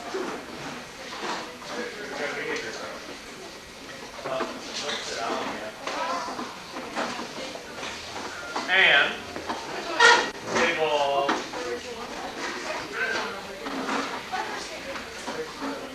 9. And table 5.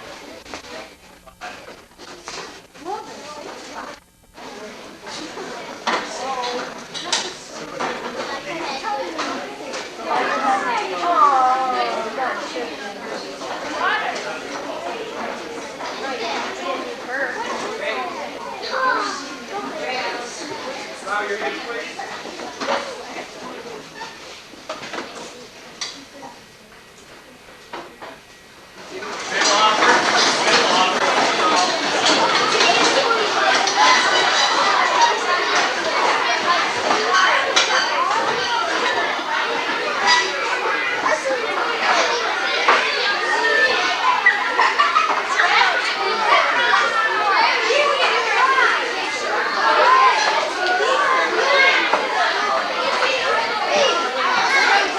Today we're having hamburgers for lunch.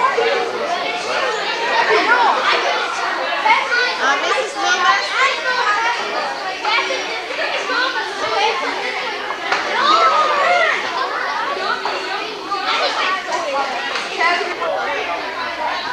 Okay, lunch is over.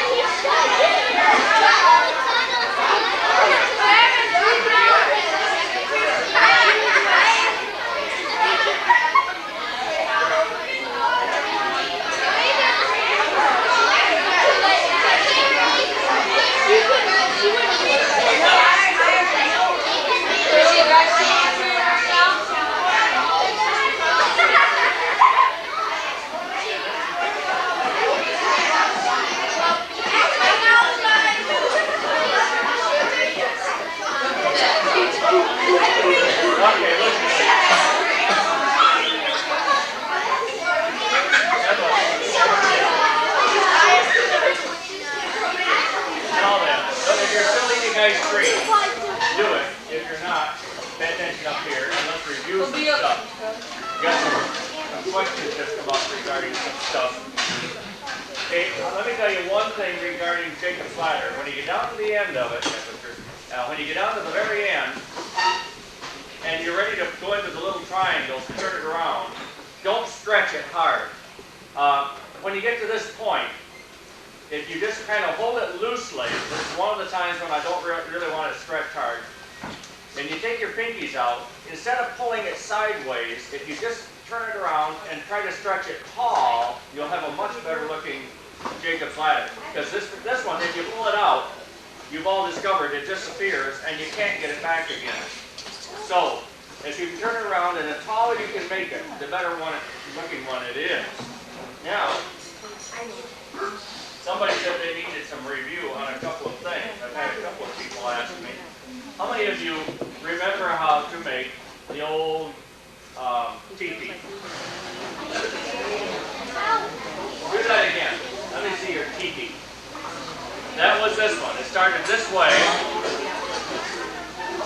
Grabbed it from the top, twisted twice, and came back home. And you went through the bead.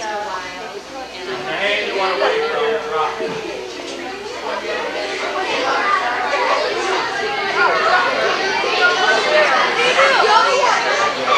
Which one did you go for?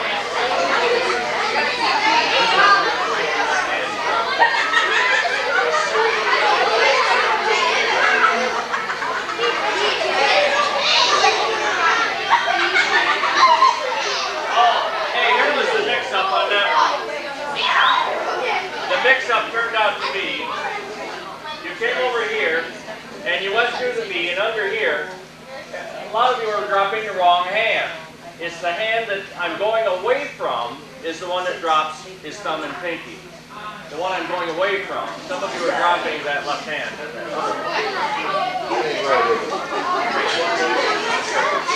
How many of you can make a palm tree?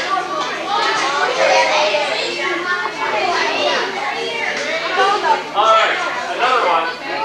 Hey, one I saw somebody doing on the bus this morning is one that I just briefly mentioned last night, and it was throwing the spear. Okay, if you didn't learn that, it's an opening A. The throwing the spear starts with an opening A, and then the two pointer strings, the two loops around your pointers, have to change hands. The left one goes to the right, the right one goes to the left, so it comes out looking like this.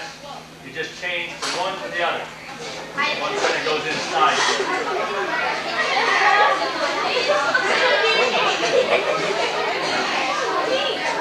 And then, at this point, you stretch it apart as hard as you can and drop either pointer. It doesn't make any difference which one.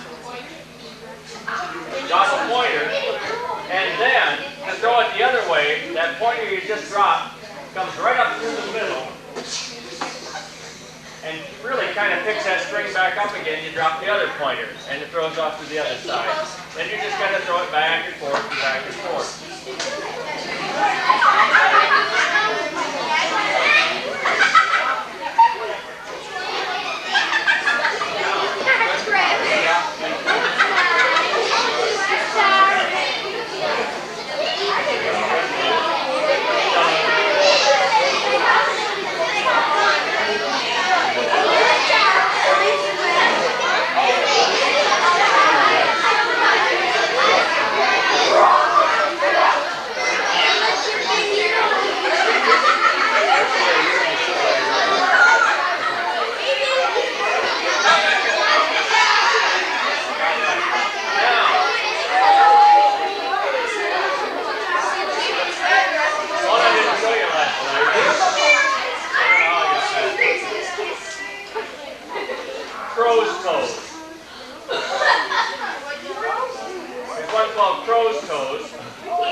your thumb. Here's where some of you were goofing up this morning. You weren't getting this one back to your thumb and just letting it lay there. Then you take the outer loop, put your thumb into it. Then, here's where you go front to back to front with these two strings. Over the tip of the thumb to the back, and the other one. I saw one of these on the bus this morning. How many of you have mastered the old winking eye?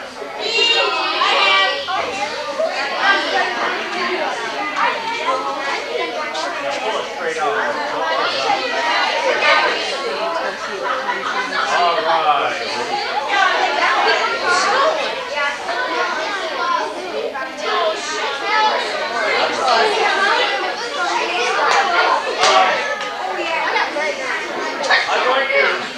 I'm going to show you one quick one. That little Siberian house. The little Siberian house where the polar bear roars at it and it collapses and goes away. Oh, finally, it's snowing.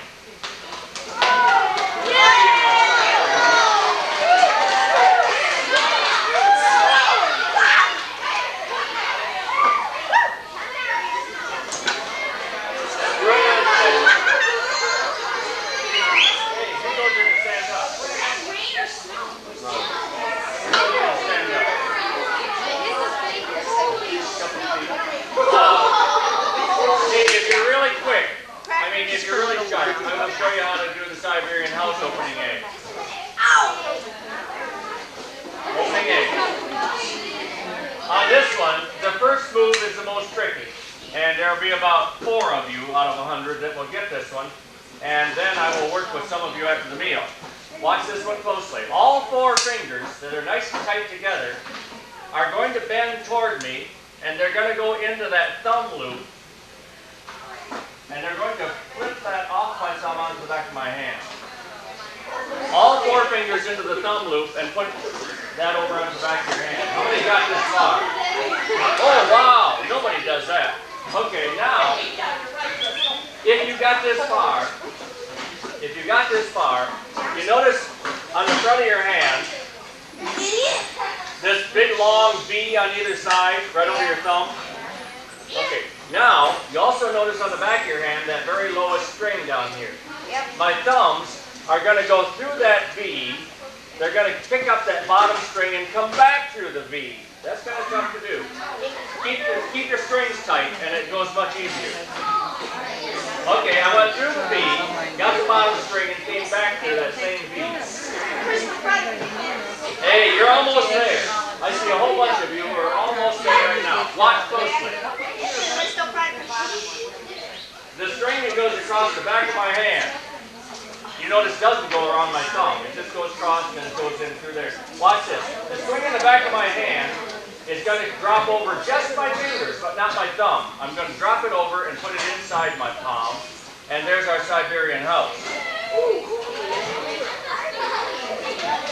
Put your fingers together and pull it over. Yes, you did.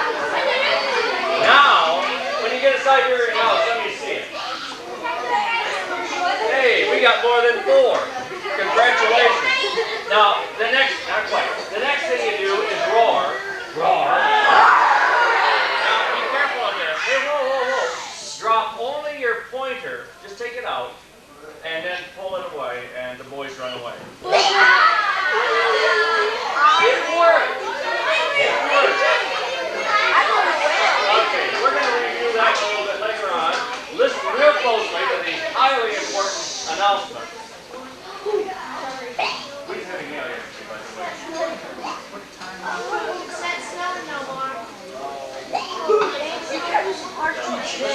Let's be rolling.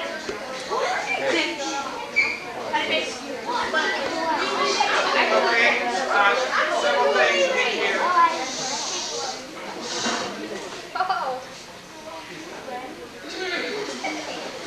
Okay, we have a new group of boys from KP this noon. These fellows are on KP. Shane Morgan, Matt Smith, Matt Snyder, Joe Walton, John Wisniewski, Ken Zawicki, Mark Armstrong, Alex Baker, Mike Barkham, Sean Berry. Okay.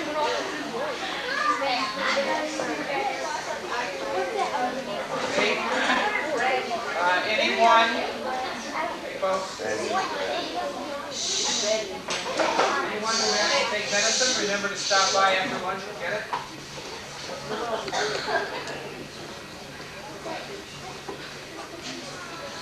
Okay, from 1 to 2 this afternoon is our, well, for some of you it'll be a little shorter than that. But remember that during the rest period, you should be doing quiet activities, playing quiet games, cleaning your cabins, making your bunk, writing letters home, something quiet, writing in your journals. Those of you that went to the riflery class this morning, probably got something to write in your journals. Yes.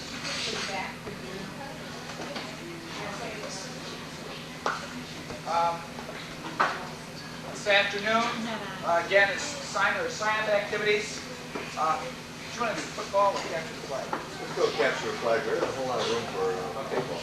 Okay, there are a whole list of sign-up activities down here. For example, hey, whoa, who said get up? Just telling you this information. Remember it, and then come down. Archery. Mr. Monahan, who's an archery expert, is coming back out again today. Can take about, if the weather's decent, which it's beautiful right now, if it stays like this, you'll be able to shoot. There's a limit of about 12 on that group, though. With Mr. Kelly, we'll play capture the flag. He'll explain how you play if you don't know how. It's a small group of about 12 or so could go on a short hike with Anne. Okay. There's some yarn crafts, table games, and then, now this is just for those people in Mrs. Borton's class that did not get a chance to shoot and would like to. We'll take some time and go down to the rifle range this afternoon. But the riflery activity is only for those people in Mrs. Borton's class that got rained out yesterday. If you're in my class or Mrs. Baker's class, you're not eligible.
Say bonjour, Nietzsche! Bonjour, Nietzsche! gained many friends. Oh, maybe then I stay a while. I'll tell you a little of myself. I come here to live with Indians, to see Indians. Oh, and many people, they not understand the Indian. But the Indian, he knows that all through the woods out here, there live many spirits. Spirit that live in everything that you see, huh? In the sky, in the ground, in trees, in animals, in us. Maybe he have great respect for these spirits. Maybe he think too, part of spirits of all these things he might be able to use. Like if Indian, you go to kill animal, like bear. You think maybe if you wear part of bear, maybe part of spirit of bear become part of his spirit. Like bear, she's very strong. So you wear part of bear, help make you strong too, no? So he believe in many of these spirits. But Indian, he live out here in the wood. And in wood, he have very rough life. Like if Indian need to have some type of clothes, what do you do for clothes? Use the skin from animal, yes? Not like the buck skin. Hold up very well going through wood. It not rip and tear on bush. If Indian wish to have some type of tool for cutting, what do you use for this? Very special rock. Rock, she is called flint. Indian take big piece of flint. Take other rock, he hit very hard. The flint she break in sharp edge. Good tool for cutting this way, huh? But Baptiste, you see, Indian use these things. Axe made of flint. You start to chop with. The flint she break. Become very dull very quick, huh? It's hard to get the clothes for him. Many things he must get out here from woods where he live, but very tough. So Baptiste have idea. Come here to make life much easier for Indian. I bring things Indian is not able to get a hold of himself. I find out in the woods. Brand new items made of steel. Steel Indian cannot get, so maybe I bring Indian something like the axe, eh? This axe she made of steel. Hold edge very good and long, not like flint axe, make me very dull quick. But the steel axe she is much, much better. I bring many more things like steel too, huh? Oh, like maybe to light fire. How Indians start fire? Wait, what do you do with sticks, huh? You rub sticks together? Oh, you know, I tell you that Indian, he believe in many spirits. An Indian, he believe fire spirit live in the wood. To get fire, you must coax him out of the wood. What is Indian strong person? Take sticks, rub together hard, fast enough to get the fire to come out, huh? What do Indian do when you rub these sticks together? What does it make? Friction. This thing you call friction. Eh? When you rub something together, this friction she may keep, yes? Who here has stick? Nobody brings stick? I'll tell you what we do. Maybe since we not have stick, you take hand, put together, huh? You rub very hard, very fast. Huh? You get so hot you not keep together anymore. Make this friction. Very hard, very fast. Oh, I don't know about you, but this is much hard work. How arms feel, huh? Very tired. You getting wet fire? But you feel friction, yes? The heat she makes. But the Indian is not strong enough to hold on to stick, rub hard and fast to get these frictions. Not hot enough to coax out fire spirit. Indian, to coax out this fire spirit from wood, must get much more friction. You take one stick, put on a piece of wood like so. If you get your stick to turn fast, you get much friction where it touches a piece of wood. How do you get stick to turn fast? With the hand? Oh, we see how... It's not an arrow. I get going back. No, you be right back. Put him in. What else you tell them?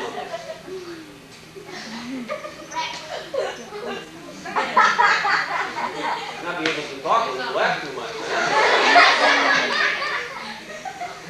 What else you need to know of animals, you guess? Nothing I already know. What else you need to know? What color is it? What kind of feet does it have? What kind of feet She does it feel have? color? What else you need to know? How many feet animal have?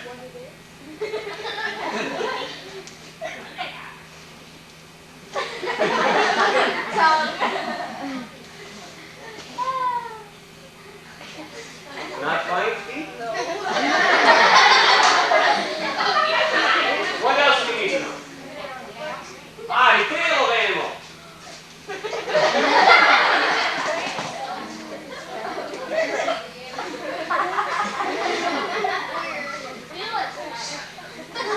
Not 5 tail? What do you do to animal here?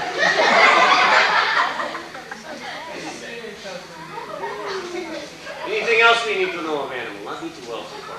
Huh? Wait. It does it right here.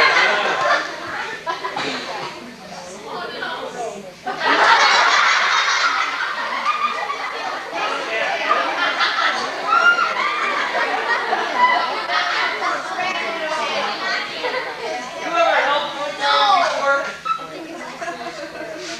You're not helping them now. Who here think we know what animal being? Wait. Me? Wait. I don't know. Why you put hand up?